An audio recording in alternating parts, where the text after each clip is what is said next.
Tervetuloa mukaan katsoa mun videoprojektia. Tässä on mun omaleimaisia vitsejä ja muuten vaan perseilyä, mutta niin kuin eräs viisas hahmo sanoi, niin tärkeintä tässä on se puuhailu, eikä suinkaan se lopputulos. Yes.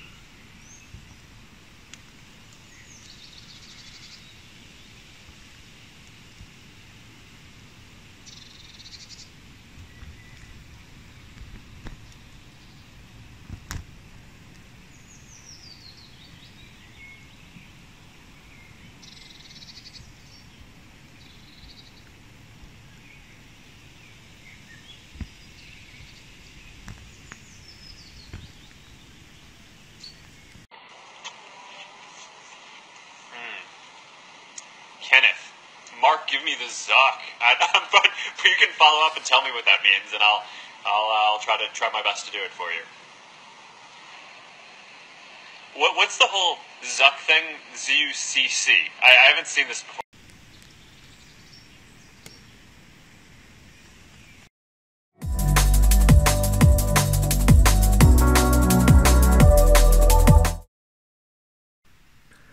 Mä näytän teille yhden hyödyllisen jutun, mitä mä teen aika usein, eli käytetään kylmää käteistä. Siellä ne on.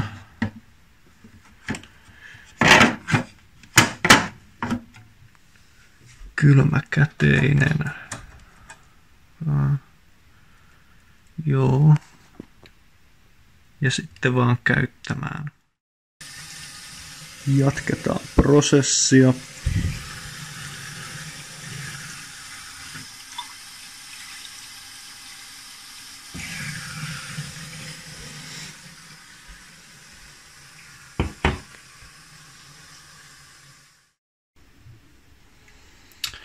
Joo, siihen käyttämiseen tosiaan niin lisätään noin hiivat.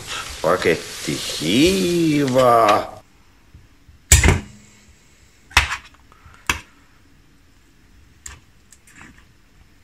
No ja sitten vaan liuennotetaan tonne veteen, niin voidaan käyttää sitten. Aloitetaan sitten käymisprosessi. Ekana tietenkin käytettävät rahat. Tää sitten vaikka tosta toi hiiva.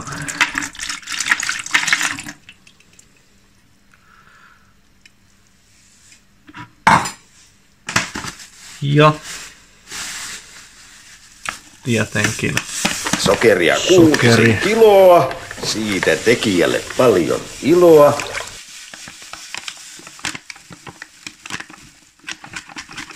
Joo, tää kaipaa varmaan vähän lisää nestettä, niin pistetään sitäkin. Sitten tuolla on vähän lisää nestettä, niin sekoitellaan tää sokeri.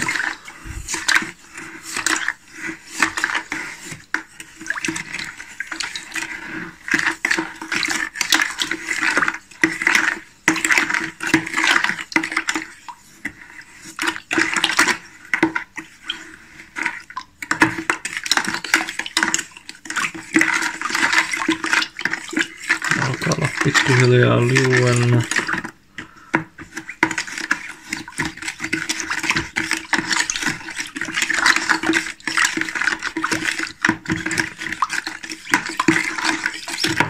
Jees, sekoitellaan vaan. Sitten tavara on sekoitettu ja alkaa kärsivällinen osa, eli jätetään käymään. Lopputulos tulee olemaan hieno, aina palkitseva. Täytyy olla kärsivällinen, mutta kärsivällisyys palkitaan. Katsotaan sitten, kun tuotos on käynyt. Nyt rahat on käynyt. Pitää malttaa olla kärsivällinen, mutta kärsivällisyys palkitaan. Katsotaan mitä sieltä löytyy.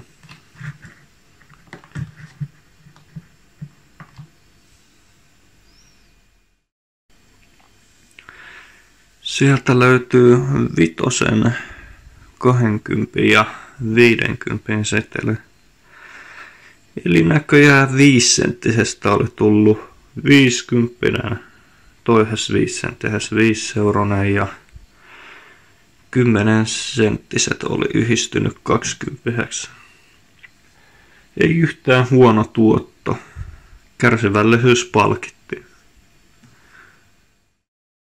Jos mietitte, että miten ihmeessä mä ilmoitan verottajalle tällaisen tulon saamisen, niin löytyy veroista ihan oma kohta kylmän rahan käyttämiselle. Sieltä se. Sammakot löytyy joka sormella. Nykyään mulla on Sammakot joka sormella.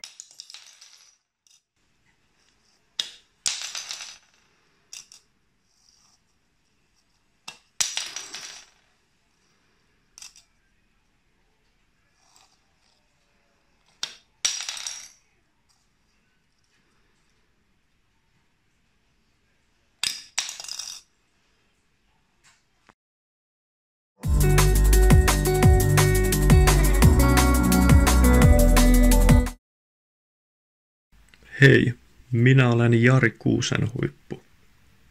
Tänään esittelen teille jääkaapin toimintaperiaatteen.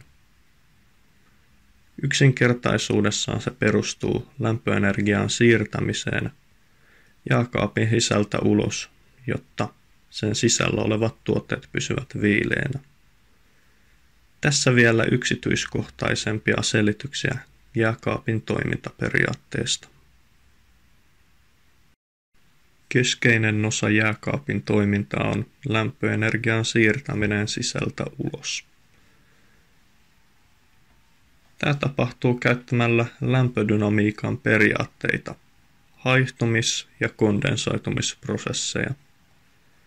Seuraavaksi hieman enemmän sitten näistä prosesseista. Jääkaappi viilentää siirtämällä lämpöä kylmäaineeseen. Ja lämpö siirtyy kylmäaineeseen, koska se höyrystyy. Ja höyrystyessä se muuttuu nesteestä kaasuksi ja vaatii energiaa.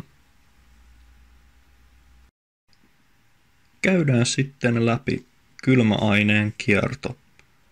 Kylmäaineen kiertoon liittyy oleellisesti vasemmalla oleva kuva, ei kun vain seuraaviin kohtiin. Mitä?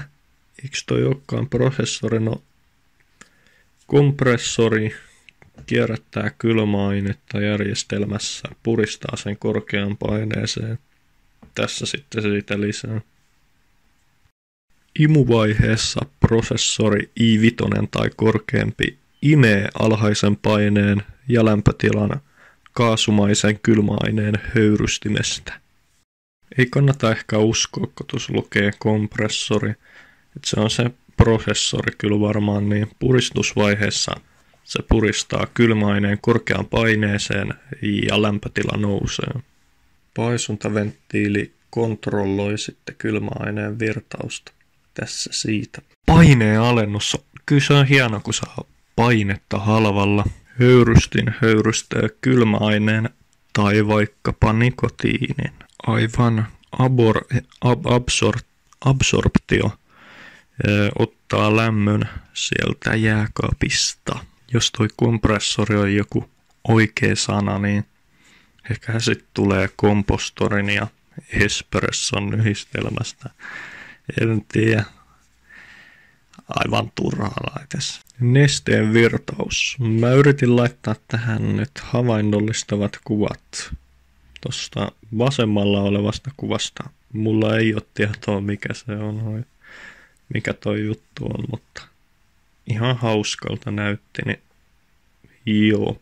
Kelat ja putket. No, siinä ne nyt on. mutta yleensä valmistettu kuparista ja alumiinista ja lämmön johtimia. Ripoja, niin joissakin lauhduttimessa on metalliripoja, jotka lisää lämmönvaihtopinta-alaa ja tehostaa jäädytystä. Tässä vähän uusimmista kylmäaineista.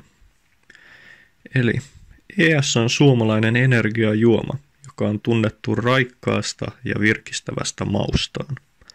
Sen ainesosista voidaan tiivistämällä saada korkealaatuista kylmäainetta, joka tarjoaa erinomaisen lämmönjohtokyvyn. Tämä tekee siitä ihanteellisen käytettäväksi teollisuuden jäähdytysjärjestelmissä, mukaan lukien jääkaapit. Tuossa on se kemiallinen merkki.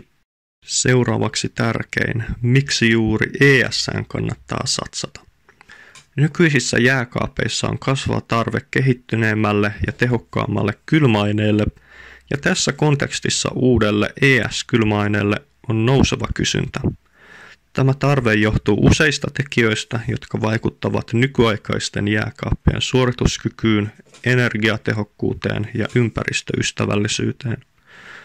Alla on ammattimainen kuvaus näistä tekijöistä. Energiatehokkuus. Jääkaapit ovat olennainen osa kodin ja teollisuuden energiakäytöstä, ja niiden energiatehokkuus on tärkeä tekijä sekä yksittäisten kuluttajien että yhteiskunnan tasolla. Nykyiset energiamääräykset ja ympäristösäädökset edellyttävät, että kodinkoneet mukaan lukien jääkaapit kuluttavat mahdollisimman vähän energiaa. Tässä yhteydessä uudet kylmäaineet, kuten uusi ES-kylmäaine, tarjoavat mahdollisuuden parantaa jääkaappien energiatehokkuutta ja vähentää niiden ympäristövaikutuksia. Tärkeä tekijä ES:n ylivoimaisuudessa on myös sen helppo saatavuus. ES-kylmäaineen helppo saatavuus kaupan hyllyiltä tekee siitä kätevän vaihtoehdon jääkaappien valmistajille ja korjaajille. Se on saatavilla useimmissa alan erikoisliikkeissä ja tukkukaupoissa, mikä helpottaa sen hankkimista ja integroimista jääkaappien tuotantoon ja huoltoon.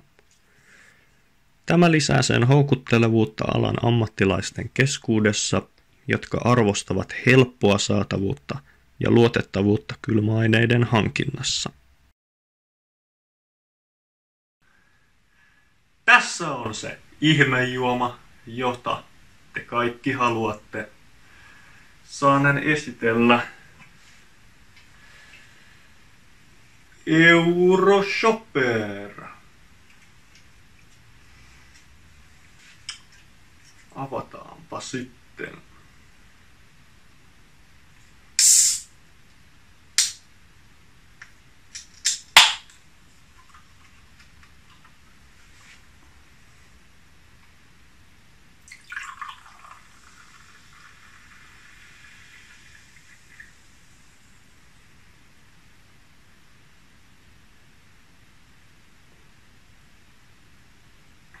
Maistakaa tekin.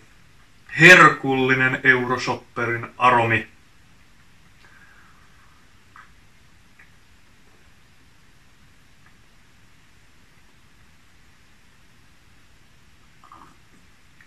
What are your sales this year and how much money are you going to make?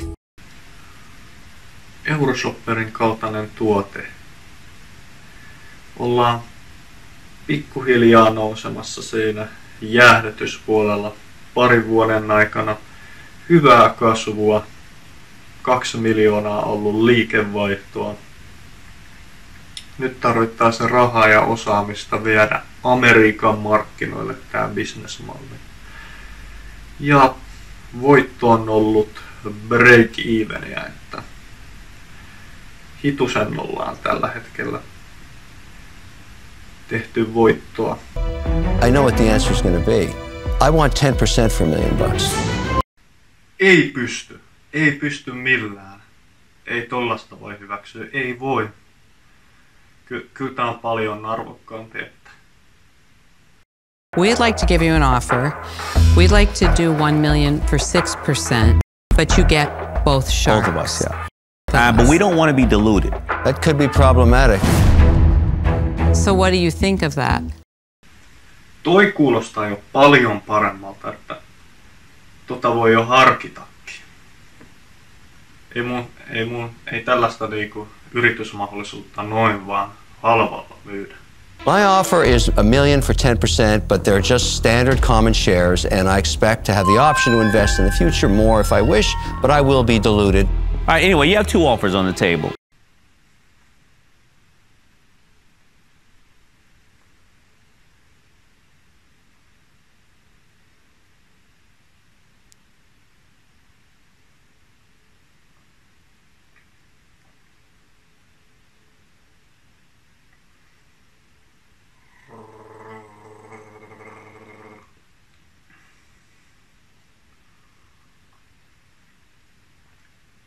I personally think on this deal, the more sharks, the better in terms of getting the story out. So 7.5, according to Damon, 3 sharks.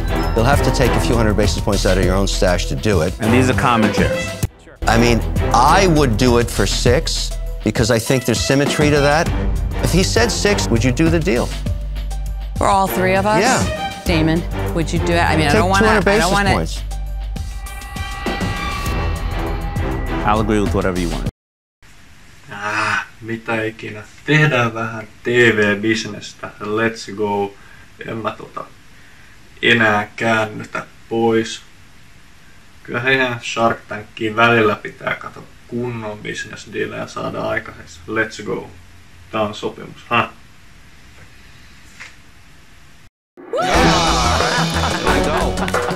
I'm confused. Do you give us the money? Sammakolla välähtää. Damn, Daniel. Hän keksii Ice Agein.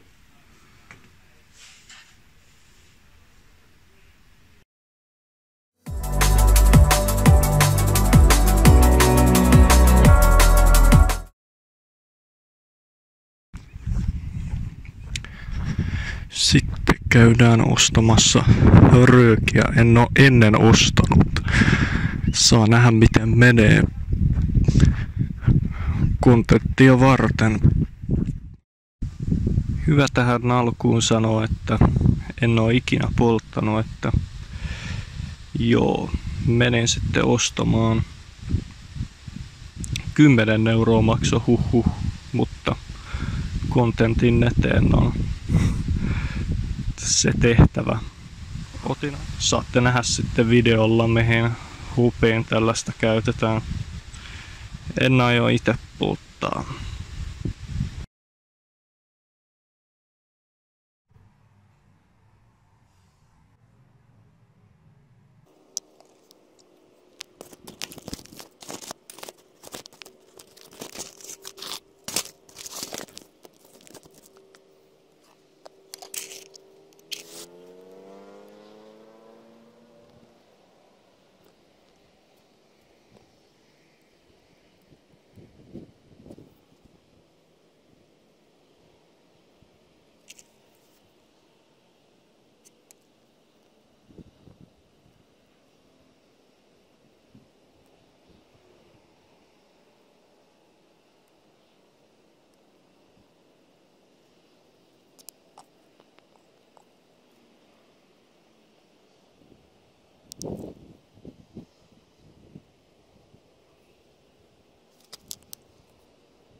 Did you ever have cancer, bro? Like, what was happening with that?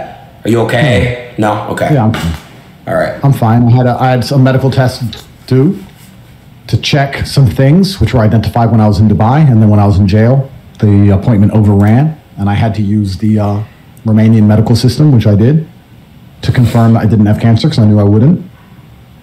In fact, my lungs had precisely 0 smoking damage, which was very nice. Good. I also had an 8.2 liter lung capacity, which is much larger than average. And when I did the strength test, I was 37% higher than average, which goes to show how the average person is, really, I guess, because it wasn't even that difficult. So my lungs are fine. Everything's fine. Good. God is taking care of me. And my health is wealth. And I take my health very seriously, and I intend on living as long as possible. So yeah, I'm in perfect physical condition. Thank you very much. Thanks for asking. I appreciate that.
need to hear.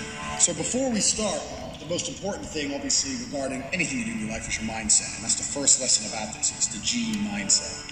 You know, a lot of people message me saying, why did you call it G course? You could have called it something more serious. Da, da, da. No, I like that name. I like G. That's what it is. It's a G mindset. We're going to learn something about ourselves. We're going to learn something about how do you view the world.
Kiehuvaa megistä.